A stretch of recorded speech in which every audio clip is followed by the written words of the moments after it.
వేకు మన్నా June 19. నిజమైన సేవ. పూర్వ దినములలో జీవించిన పరిశుద్ధులు వారి యొక్క పాదముల మీద కంటే మోకాళ్ళ మీదనే అధికంగా జీవించియుండిరి. యోహాను 12:3లో మరియ యేసు పాదముల యొద్ద అతి వినయంతో చేసిన సేవను చూడగలము. ఆమె తన శరీరం యొక్క ఉన్నతమైన భాగము వెంట్రుకలను తీసుకొని యేసు ప్రభు యొక్క దిగువ భాగంపై పాదాలకు సేవ చేయుటకు వినియోగించినది. అనేకులు దేవుని సేవ చేయవలనని కోరుదురు గాని ఏ విధంగా సేవ చేయవలనో వారు ఎరుగరు. ఒక వ్యక్తి దేవుని సేవ చేయవలనంటే అతనికి వినయము అవసరమై ఉన్నది.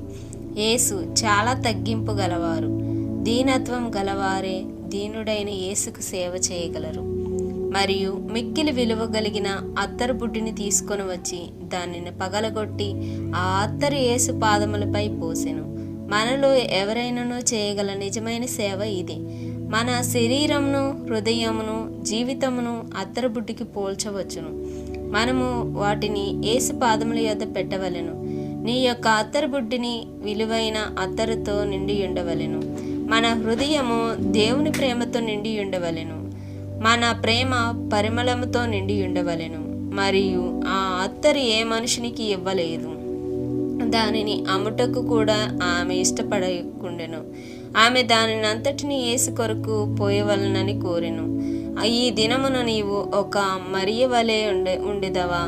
నీ యొక్క అత్తరు బుడ్డిని అతి దీనత్వంతో ఆయన పాదముల యొద్దకు తీసుకొని రమ్ము.